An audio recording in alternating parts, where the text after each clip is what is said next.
il est primordial d'élargir notre champ de vision et de savoir, que jamais auparavant une ancienne énigme comme celle de l'Atlantide n'avait intrigué tant de chercheurs, de géologues, d'océanographes, d'archéologues et des atlantologues.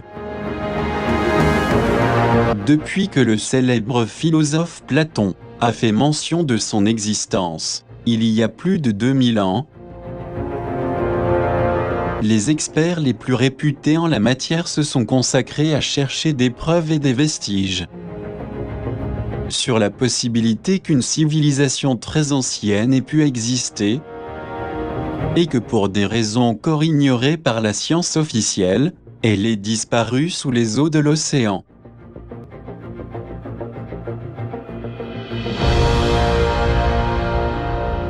Quelle est la raison de cet intérêt professé depuis si longtemps?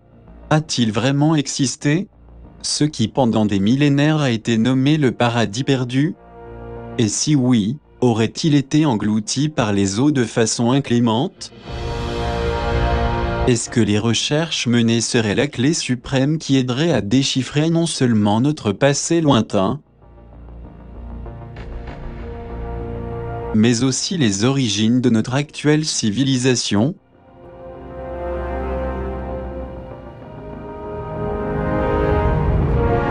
Ce que nous pouvons conclure de tous les mystères qui retentissent depuis le domaine de l'inconnu et qui se trouvent au-delà de toute méthode scientifique, c'est que le thème de l'Atlantide est sans égal et dépasse dans une grande mesure tout autre dans la longue histoire des siècles. En effet, indépendamment du philosophe Platon, d'autres sages de l'époque classique grecque comme Aristote, Critias, Solon, Ovide, et même les prêtres de Saïs, de l'Égypte antique, ont fait allusion sans réserve à l'existence d'un énorme continent prédiluvien qui a existé il y a plus de 12 000 ans. C'est à cause d'un affaiblissement croissant des valeurs humaines et spirituelles que cette civilisation grandiose a fini par être submergée par les mers, spécialement la plus grande île qui se situait là où il s'étend l'océan, qui porte encore son nom, l'océan Atlantique. C'est la même raison pour laquelle les paléontologues ont pu découvrir une variété d'animaux qui avaient été soudainement figés par le pouvoir des glaces sibériennes et au sein même des vastes régions polaires.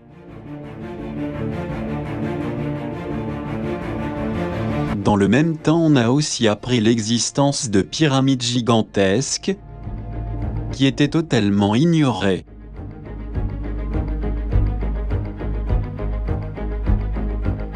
De même que des quantités de monolithes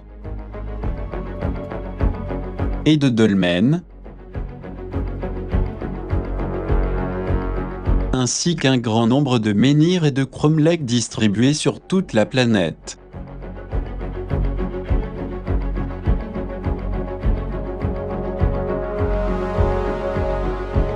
On a découvert également des falaises étranges taillées de manière précise,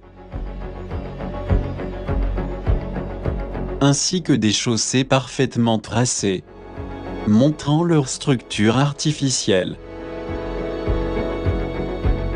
La même chose pour d'étonnantes faces de géants taillées dans beaucoup de montagnes de la planète.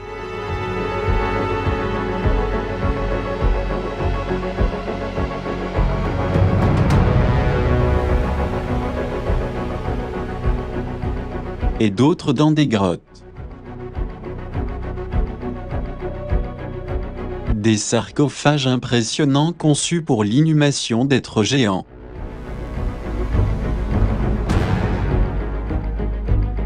Également une lampe électrique mystérieuse pour illuminer les espaces intérieurs, des piles énigmatiques et des restes d'un étrange instrument très bien élaboré. On a pu trouver aussi des frises où on voit clairement des êtres d'une stature colossale s'adressant à des humains.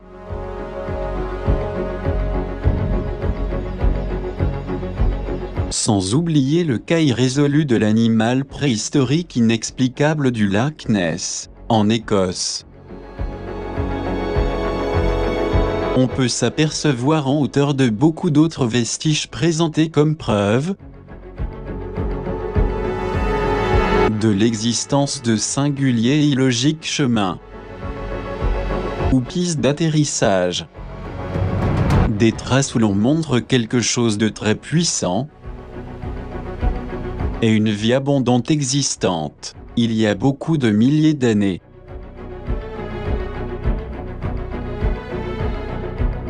Que pouvons-nous dire? Des squelettes colossaux exhumés dans plusieurs pays,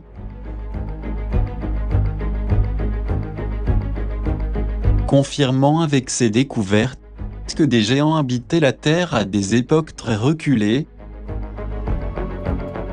Y aurait-il une liaison avec ces anciens textes, où l'on affirmait que jadis, des êtres géants peuplaient la planète? Quelle serait sinon la réponse à tant de coïncidences, relevées des découvertes archéologiques de nos jours?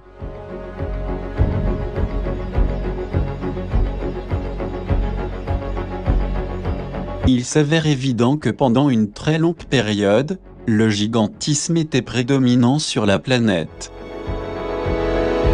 Mais pour des raisons inconnues, ou qu'on ne veut pas nous dire officiellement, ces géants millénaires par la suite sont entrés dans une phase d'extinction. Pourquoi donc cette culture du secret à ce propos? La version officielle peut-elle nous cacher le fait que des êtres géants ont peuplé la Terre jusqu'au moment où des terribles catastrophes les ont exterminés? Ou bien existerait-il une raison plus importante, liée à leur dégénérescence qui les aurait conduits massivement à leur anéantissement? Tandis que la planète entre-temps était livrée à un nouvel épisode de fonte glaciaire des pôles géographiques et magnétiques?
Mais comment est-il possible qu'il y ait tant de preuves partout sur la planète? Et pourquoi au niveau officiel on ne nous informe pas sur ces créations extraordinaires?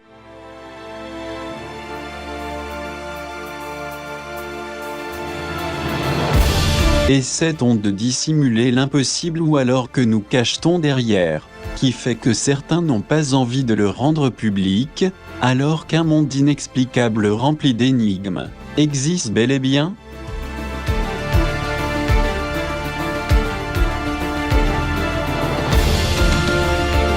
En réalité, nous devons être honnêtes et dire que les secrets qui entourent ce merveilleux continent Atlante portent à croire selon les preuves qu'il s'étendait sur d'autres emplacements de la Terre qui perdurent encore. Ceci contredit évidemment ce qu'affirment certains chercheurs et passionnés,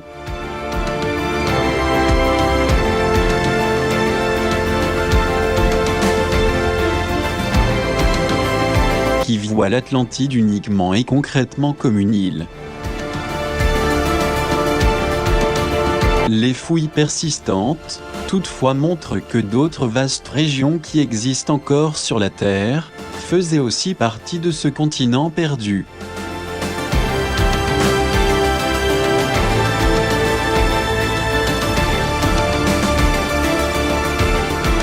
Ce qui permettait autrefois de réunir géographiquement l'Amérique et l'Europe dans un seul et gigantesque territoire.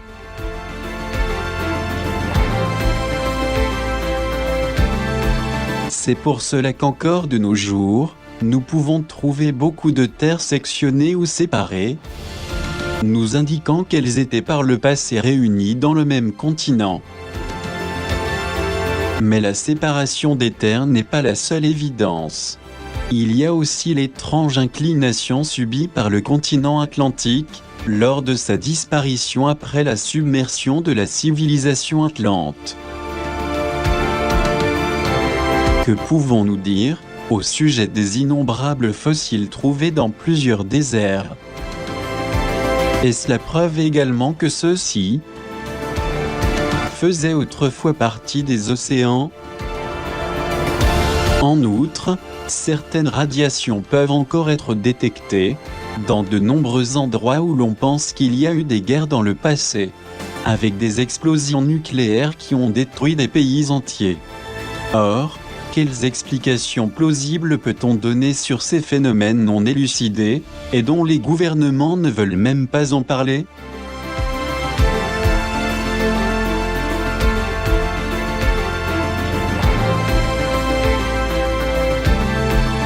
En fait, d'après nos connaissances, l'Atlantide n'était pas seulement une immense île continentale ou un archipel insulaire. On a découvert qu'elle s'étalait sur toute la largeur et la longueur de la planète.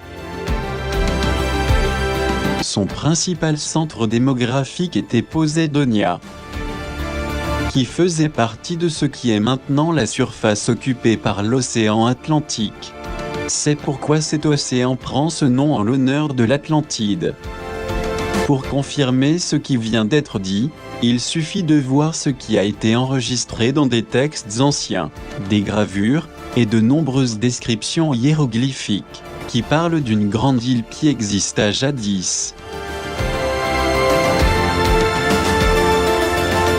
D'autres évidences sont les traces archéologiques trouvées dans différentes fouilles de tombes millénaires et dans différentes constructions mégalithiques en pierre, que l'on trouve partout.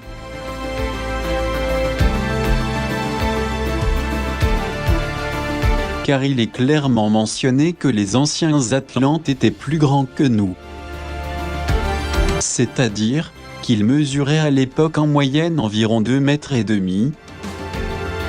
voire même, dans de nombreux cas, jusqu'à 3 mètres.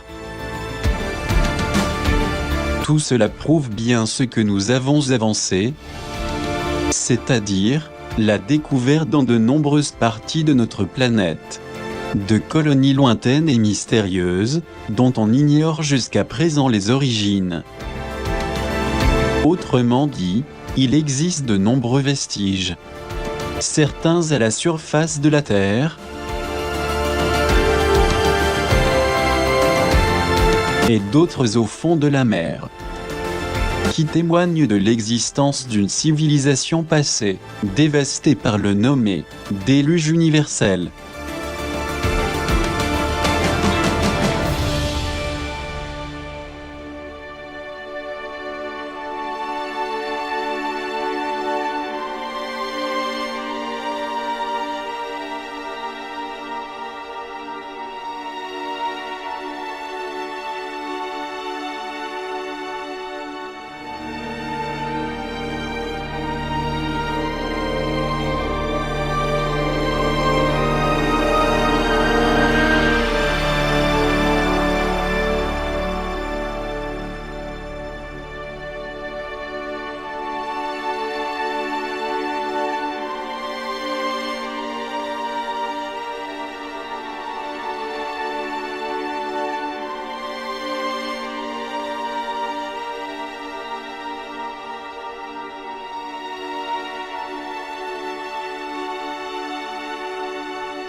Il est dit aussi que l'Atlantide était une culture multiethnique, car elle était composée de nombreuses races, qui au cours de leur âge d'or avaient été étroitement liées aux êtres stellaires,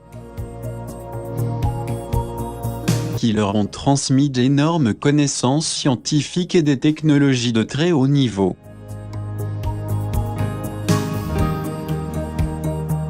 Dans ce cas, nous parlons de divinités qui, de leurs enclos sacrés, ont aidé l'humanité à évoluer. La longue histoire des âges raconte même qu'une tentative a été faite pour aider l'humanité de ces siècles, en enchaînant le tentateur Prométhée, afin qu'il ne nuise pas aux habitants de l'Atlantide. Tout cela est arrivé bien avant que les ténébreux Nibiriens Anunnaki de la sombre planète Nibiru s'infiltrent au sein de la population pour la pervertir.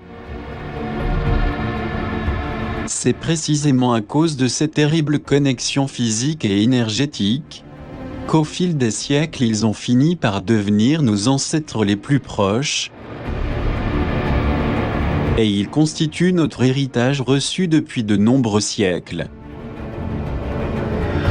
Quelques autres survivants encore présents lors de l'énorme cataclysme ont été catalogués par les anthropologues sous les noms d'Homo sapiens, homme de Cro-Magnon de Néandertal, de Tepexpan, de Grimaldi, les Ganges des Canaries, les Berbères et les Touaregs du Sahara, ainsi que bien d'autres comme l'homme des neiges, également connu sous le nom de Yéti, ou le géant Polyphème, les géants de la Patagonie, ou les légendaires centaures, minotaures et cyclopes. C'est-à-dire que la plupart d'entre eux étaient des êtres tout à fait rétrogrades, car ils avaient été créés à la suite de différentes mutations génétiques et de croisements très semblables à ce que font actuellement nos hommes de science, bien connus pour dégénérer davantage notre race actuelle. Et bien que cela ait été le cas de la grande majorité des habitants de cette époque, qui étaient déjà clairement dégénérés, et qui ont péri par la suite pour diverses raisons, et dans des luttes avec d'autres peuples et d'autres groupes ethniques. Il faut également dire que parmi les survivants, il y a eu un groupe plus sélect d'habitants, parmi lesquels se trouvaient les populations autochtones des États-Unis, qui en quelque sorte suivaient les préceptes les plus internes, leur permettant d'avoir un certain niveau de conscience. Ils ont été finalement aidés et ils ont réussi à échapper à l'horrible schisme, qui a mis fin à tout ce qui avait été une civilisation resplendissante. Néanmoins, après la grande catastrophe qui a submergé l'Atlantide, sous les eaux de l'océan Atlantique, où se trouvait la principale île de la civilisation atlante, comme nous l'avons déjà dit, les quelques survivants sont allés dans les hautes montagnes où ils ont attendu de nombreuses années avant de s'installer dans les nouvelles terres que nous avons encore aujourd'hui.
D'un autre côté, bien qu'il soit difficile d'accepter, beaucoup de choses que nous exposons ici en raison du fait d'être limités par des stéréotypes très globalisants et schématiques qu'ils ont su bien enraciner en nous, afin de nous empêcher de creuser dans une connaissance profonde qui nous concerne directement.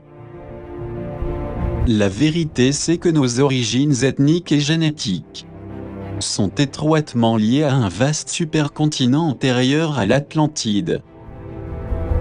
Appelez-la Lémurie, ou Mu.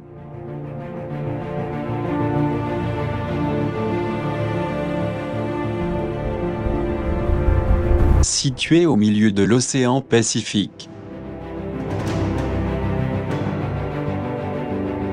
Partout il reste des vestiges de l'existence de ces cultures préhistoriques magiques, qui résonnent encore dans les innombrables mythes et traditions de centaines de peuples. Hélas, la grande majorité des chercheurs, qui enquêtent sur ces deux civilisations anciennes, tombent souvent dans la confusion, et finissent par penser qu'il s'agit en réalité d'une seule civilisation qu'ils identifient à celle de l'Atlantide de Platon. Mais ce n'est pas du tout vrai. En effet, au fil des ans, et grâce aux énormes progrès en matière de recherche de vestiges antiques, il a été corroboré que de nombreux vestiges archéologiques, très différents les uns des autres, correspondent en fait à des époques historiques très différentes. Cela nous permettra de mieux comprendre que l'Arcadie millénaire, le jardin des Hespérides, le Valhalla germanique, l'Olympe gréco-atlante, l'Astlano-atlastèque, le mythique Avalon de Grande-Bretagne, ainsi que d'autres enclaves anciennes habitées par le géant Atlas, le dieu Poséidon, les dieux égyptiens magiques, les peuples pré-celtiques, dont faisaient partie les célèbres Tuatha de Danann, avec la déesse Dana, ou Brigitte, et le dieu Lugh, et de nombreux autres rois célèbres de royaumes antédiluviens, étaient pour certains d'origine atlante, alors que d'autres étaient d'origine plus ancienne, comme le cas particulier de la mythique Lémurie, qui existait bien avant l'Atlantide. En fait, la légendaire Lémurie était un méga-continent qui abrita de puissantes citadelles, protégées par des constructions colossales.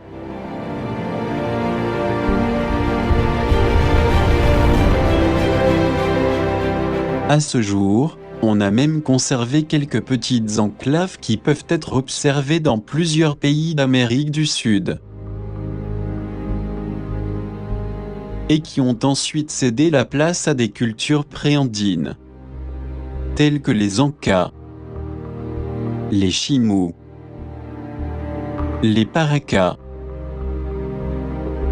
ainsi que d'autres groupes ethniques de l'actuelle Australie, Asie et Océanie. Dans ce cas, nous parlons de peuples très particuliers, car hormis le fait de porter des tenues ornées et fleuries, très similaires à celles d'autres races de régions lointaines, ils étaient culturellement très unis.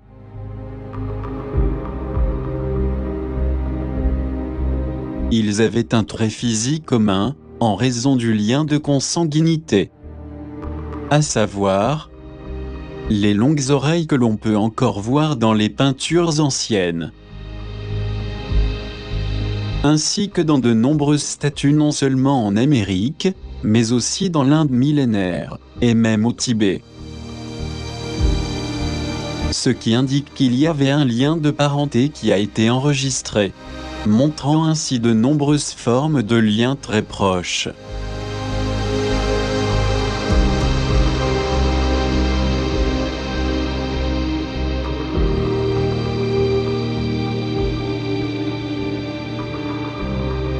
S'agissait-il de la connexion secrète existante entre les peuples d'Amérique du Sud et d'autres peuples? faisant partie du mégacontinent lémurien, et qui après la terrible catastrophe ont été séparés jusqu'à présent? D'après nos connaissances, tout cela a été mentionné de façon très pertinente par le prestigieux géologue Alfred Wegener, dans sa théorie de la Pangée. Après avoir fait le constat que les continents étaient autrefois unis, et qu'en raison de catastrophes colossales ils ont été séparés. C'est peut-être pour cette raison que de nombreux groupes ethniques ont beaucoup de points communs entre eux. Si bien que les anthropologues eux-mêmes, ainsi que les archéologues, ethnographes, minéralogistes et paléontologues, ne sont pas encore en mesure de déchiffrer avec une clarté totale cette ressemblance énorme. Toutefois, les preuves indiquent qu'il y avait un lien consanguin profond, qui survit à ce jour génétiquement.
Mais ce lien étroit qui réunit ce continent ancestral sud-américain à d'autres cultures, trouvant leurs origines dans l'héritage du passé lémur, n'est pas le seul.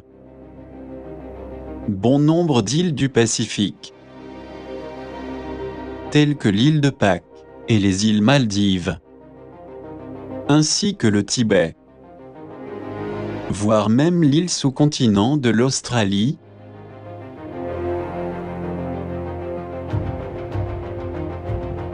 semblent appartenir à un tronc commun, les peuples de l'Amérique centrale.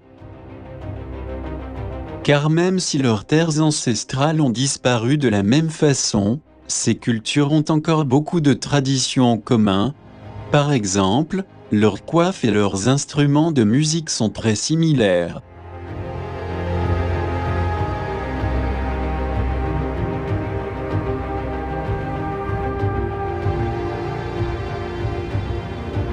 Il ne fait aucun doute qu'il y a beaucoup de choses très similaires qui sont encore en vigueur dans beaucoup d'îles.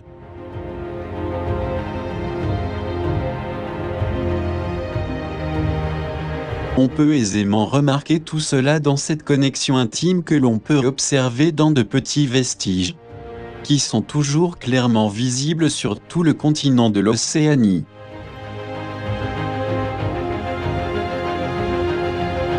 Comme c'est le cas des énigmatiques plateformes de l'île de Maldan, les routes mégalithiques de la Polynésie, les piliers des îles Mariannes, les pyramides de Tahiti et de Rapaïti, les blocs de pierre colossaux des îles Maldives, ainsi que de nombreux autres indices prouvant qu'il y avait, jadis, une culture ancestrale dans cette vaste région, de la Polynésie et de la Mélanésie, et qui a été par la suite entièrement détruite. De la même manière, il est très important de mentionner d'énormes mégalithes très lourds qui se situent étrangement au milieu de nulle part.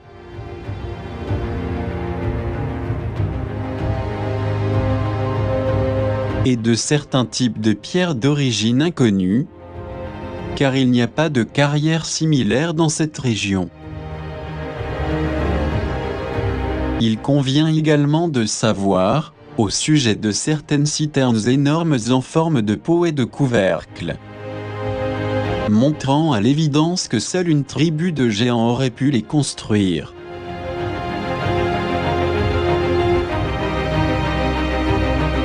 À toutes ces mystérieuses découvertes, nous ne pouvons pas oublier d'ajouter les œupars ou objets manufacturés, qui ne sont pas à leur place, des objets hors contexte. En effet, lors de fouilles paléontologiques et archéologiques, des objets très particuliers ont été mis à jour, dont les caractéristiques ne cadrent pas avec l'époque ou le lieu dont ils sont supposés être originaires.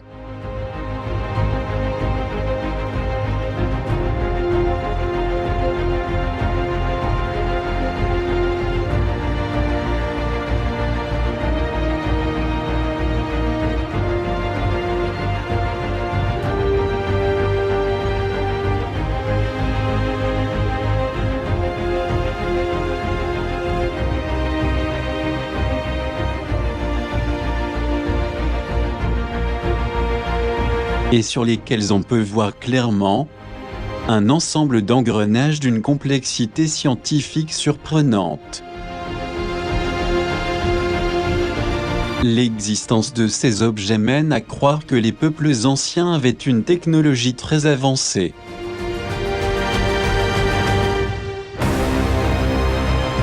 Mais, hormis ces énigmes impressionnantes,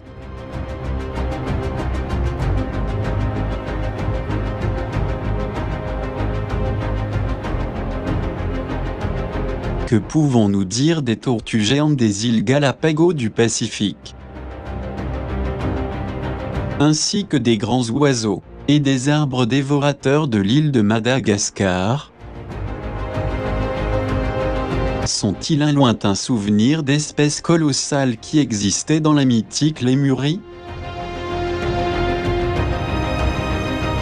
Quelle explication peut-on donner sur les fossiles océaniques préhistoriques, trouvés à plus de 4000 mètres d'altitude dans la cordillère des Andes, ou sur les restes de sels marins, et d'autres vestiges découverts, dans les hauts sommets de l'Himalaya?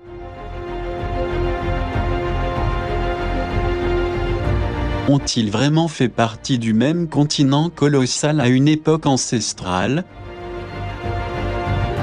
Ont-ils été détruits, en raison d'une dégénérescence sociale, par des raz-de-marée effroyables, des volcans, des météorites, des ouragans, et des tremblements de terre?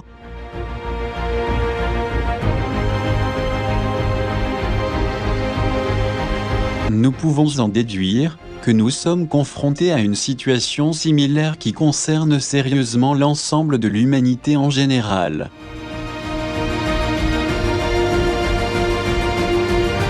Cela nous donne également des indices concrets sur la façon dont ces puissantes civilisations ont fini par disparaître sous les eaux d'océans insondables. Il est vraiment très important de connaître ces faits singuliers, car en plus de nous informer, nous pourrions également éviter que des catastrophes d'une ampleur si considérable puissent se reproduire. Mais comment peut-on éviter de telles calamités sinistres et menaçantes? Comment les atténuer, si nous sommes à la fin des temps, comme certains grands visionnaires l'ont mentionné depuis des siècles?